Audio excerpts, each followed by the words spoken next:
Hey everyone, welcome back to my channel. In this video, I'm going to talk about another part of the medical school application process, which is the work and activities section of the AMCAS application. So the AMCAS application, just as a background, is the application for allopathic medical schools in the United States. I think it's for almost all medical schools except some in Texas that have their own application system. And then any osteopathic schools have a separate application as well. So this will just be for the allopathic schools or the MD schools. So in this video, I'm going to run through the work and activities that I put for my application.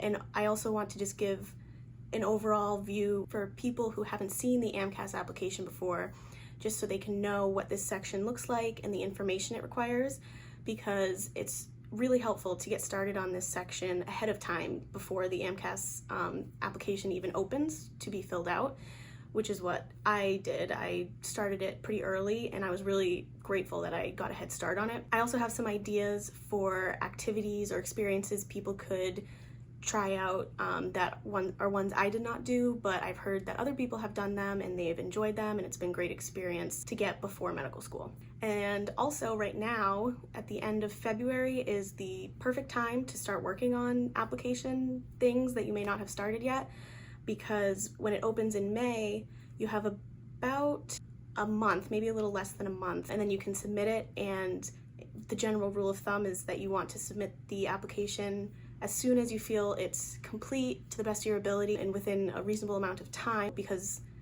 a lot of schools have rolling admissions, so you want to get it in there pretty early. So just to start off generally about this section, first you select the type of experience. So you put a general, I think they give you general categories for each experience, and you select the one that best describes it, and then you can give your experience a name that you come up with.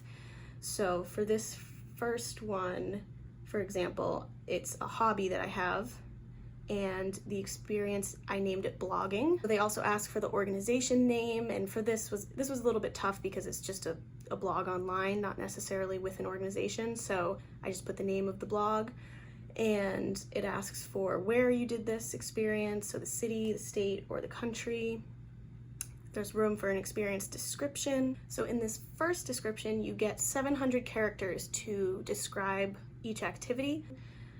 And there's the date range for when you did that activity, and then the total hours that you spent doing this activity. You have to be as accurate as you can be with these hours. I know that might be tough, but that's actually a good point. When you start these activities, maybe in undergrad, it's a really great practice to keep track of the hours that you're doing, just so when it comes time to do the application, you don't even have to think back and add up all the hours, it's just recorded already.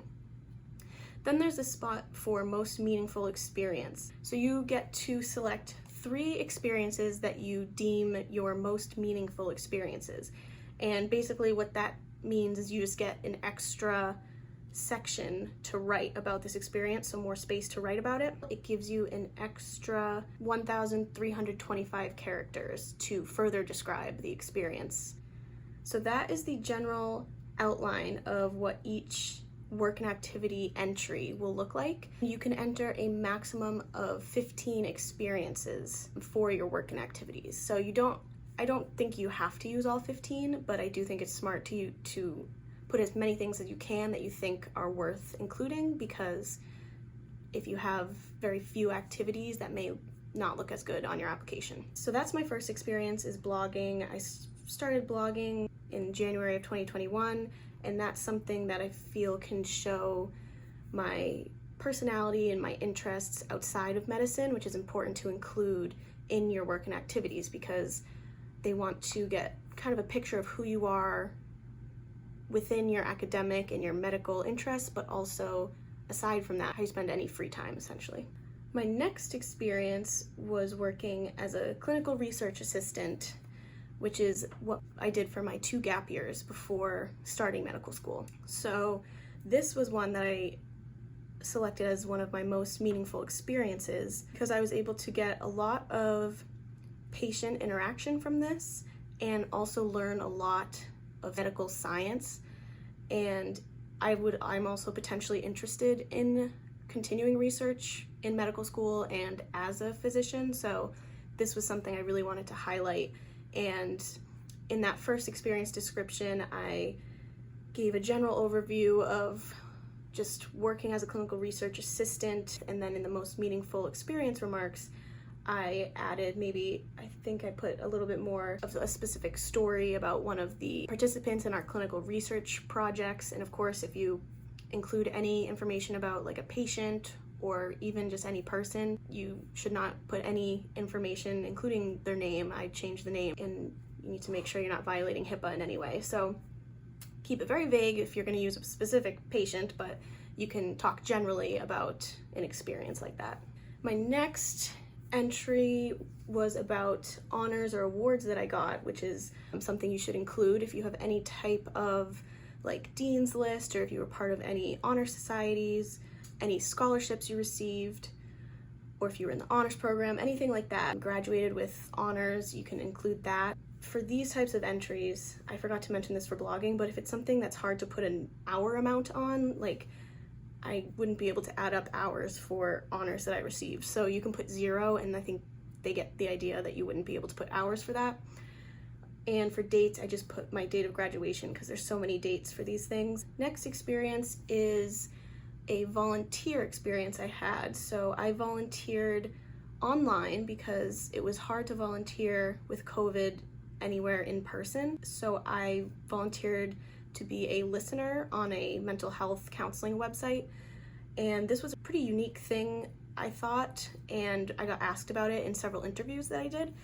So it was not like I was giving any type of counseling or therapy to anyone, because I'm not licensed to do that, but it was just somewhere where people could chat with someone if they needed to just get something off their chest or they just wanted some company. So this was a great way for people who maybe aren't able to go out if COVID is an issue, or if there's another reason you're not able to go out and do something. There are ways to volunteer online, and this worked out pretty well.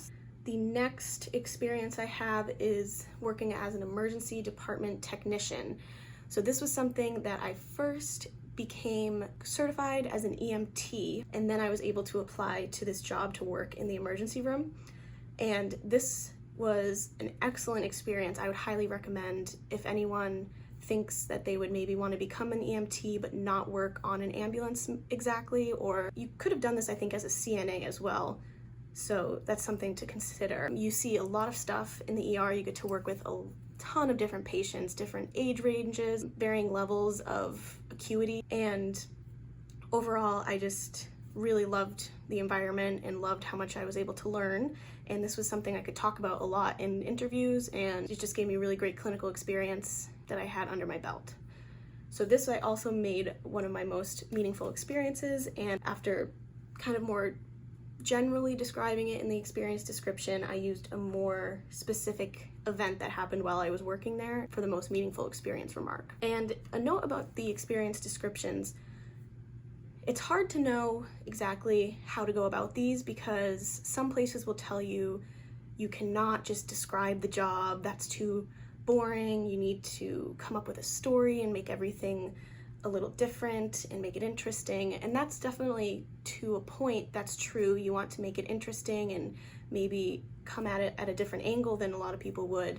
But there's also a fine line of doing that too much and not actually giving a full picture of what you did at that job. So I tried to find a balance of describing what I did through talking about how I felt or an experience I had in that position, maybe what I learned from it. But that's something you have to really walk that line, navigate it, which is tough. The next experience I have is being a part of the Irish dance club at my college. So this was something I did towards the end of my time in college, so for the last 2 years or so. And this was something purely just for fun, to have something I did outside of schoolwork, almost like a stress relief, and something you could make friends. And also we did performances, so that was something to push me out of my comfort zone. And I think this shows, again, personality, something I'm passionate about or that brings me happiness outside of my academics or outside of my passion for medicine. Next is I was a peer mentor for biology students when I was in undergrad, and this you could only do once you were a junior, I think, so I did it for junior year and senior year. So this is a great type of experience to show leadership, mentoring other students, or you could mentor like younger students I know we had a program where you could go to a local elementary school or middle school and help those students with their work or teach them things after school, and that's an awesome type of mentorship as well. Next, I was a volunteer at a healthcare clinic in the city where I went to school, and again, this is similar to when I worked in the emergency room. This was a great way to interact with patients, all different types of patients, and to see care in different settings. So this was a kind of a community health clinic, so that was very different from the emergency room at a hospital that I worked at, and it was great to just see that range of how healthcare is delivered in different locations, in different areas. And I would recommend, if you can volunteer at some sort of clinic or anything like that, that is really great experience, and you'll probably meet a lot of amazing people as well. And I picked this as one of my most meaningful experiences, not only for the medical aspect of what I experienced, but the patient interaction and the people I met and how inspiring these different things were. Another experience you can list is if you attend any conferences. So as an undergraduate, I attended 2 research conferences. I was a part of a microbiology lab. So we did work in the lab, and then we also presented our findings at conferences and also went to conferences just to see other people's findings. So that's something you could definitely mention, because that's a great experience for like not only doing the research, but being able to communicate that research to others and present your results. That's a pretty valuable experience. So physician shadowing is a huge one. I think this is probably one of the biggest things they'll look for, just to basically know how interested you are in medicine, because it's really hard to say you want to be a physician if you've never experienced exactly what a physician does or seen a day in the life of a physician. During COVID, all the shadowing pretty much stopped at hospitals, and I found some virtual shadowing on, I believe it's Medical School HQ is what it's called. That was really great. Every Monday night they had a different type of physician talk about their day and maybe give some case examples of things they've seen. They gave time for questions, so that was a really great resource during COVID when the options were really limited for shadowing. My next experience is the research that I participated in while I was an undergraduate. This is really good. I think research in general is something they look for as a potentially good experience on your application, and starting that in undergrad really helps you if you want to do some sort of research in your gap years before applying. So I was in more of like a bench type research, wet lab research in undergrad, and now in my gap years I was doing clinical research, so it was a little different, but still a really great learning experience. And now for this entry, this seems almost unrelated to anything medical. I was a nanny or child care provider for a family for a good 4 years, or almost 4 years. So I wanted to include this because that was a big chunk of time that I was doing this, and I thought that I could definitely show some good qualities that I gained from this experience, or that I learned from taking care of 2 other humans. So I put a little story about spending time with these kids that I nannied for. And I do think any work experience can be spun in a way that makes it clear how it would help you in a career in medicine. So for babysitting or nannying, you could show how you maybe helped one of the children through a tough time, or it helped you relate to the children more because that's a population you could potentially work with as a physician. Even leadership, something that showed that you were a leader. A lot of things can be listed here if you talk about them in the right way. Next is the on-campus job that I had while I was an undergraduate, and I worked at the information technology or the IT help desk. And again, this is nothing medical related, but This was a really great customer care type job, and that directly translates to patient interaction. And you can relate that in the description. You don't even have to come out and say it, but if you tell a story about how you maybe calmed someone who was really upset about a technology issue they were having, or any type of person-to-person interaction where you learned something or helped someone, could be a great way to show good characteristics about yourself.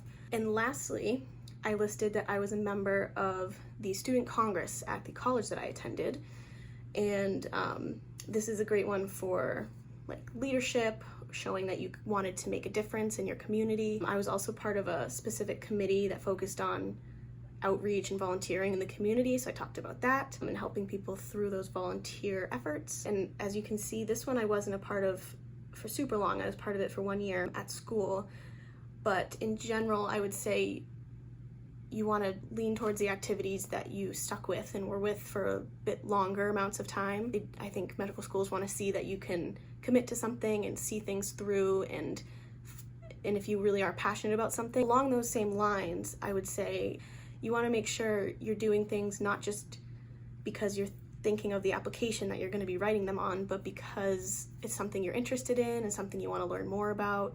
Like all these things, I started doing them because I had an interest or a passion for them, or I thought they would bring me joy, and it wasn't because I thought, oh, this will be another thing I can list on my medical school application. And I think that comes through in your application. It's also not the end of the world to start an activity, realize this is not something that I vibe with, I don't really like this, find a new one. Maybe you're doing that second one for a little bit shorter amount of time, but at least it's something that you found that you were more passionate about and something you can talk about, write about, show what you learned from it. So overall, just generally, things that it seems like medical schools like to see or look for on your work and activities are some type of patient care, patient interaction, like a clinical experience of some sort. It's like I said earlier, it's not as believable to say that you want to be a doctor if you've never had any type of interaction with a patient, because how do you know that you actually want to work with patients in the future if you've never had that experience? Also, I know I like to see some shadowing for the same reason. They do want you to see things through and show a commitment. So like I said, try to stick with your activities if it's something that you really enjoy doing or you're getting something out of it. Try to stick with it and show that you're committed to things and you can see things through. And lastly, like I said, just making sure you're doing these activities because you're passionate about them.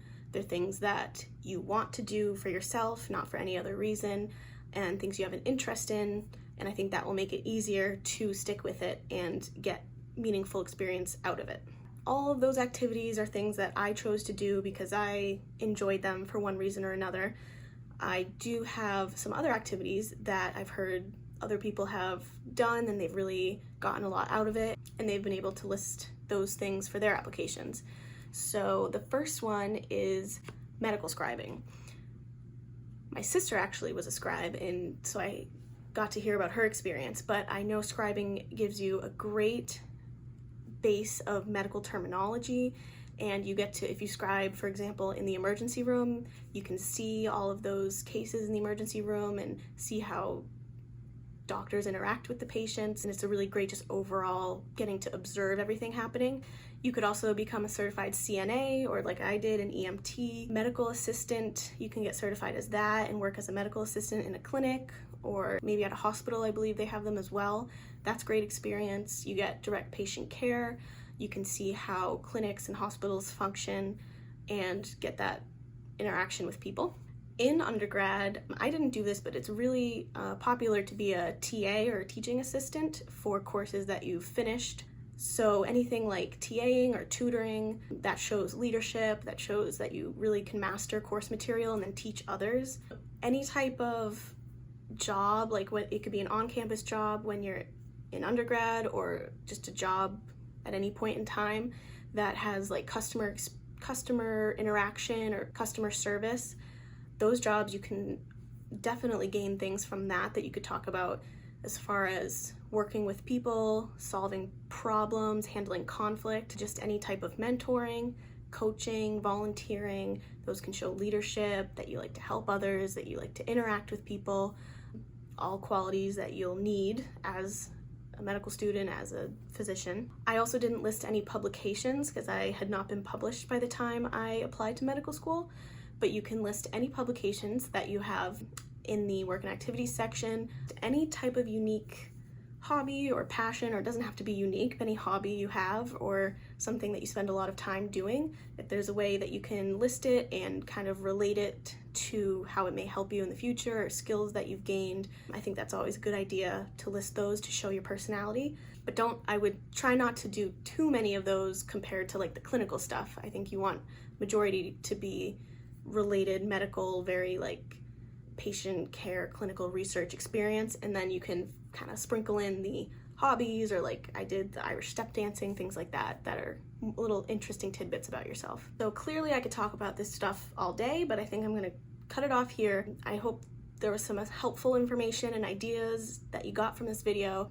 And bottom line is, work and activities, it's a very important part of your AMCAS application, and one you should take a lot of time thinking about and thoughtfully writing and making sure you're showing all the best aspects of yourself and showing that you've learned things from your experiences and that you'll take things with you going forward in medical school and beyond. Thank you so much for watching this video. Feel free to leave any questions in the comments, and I will see you guys in the next one.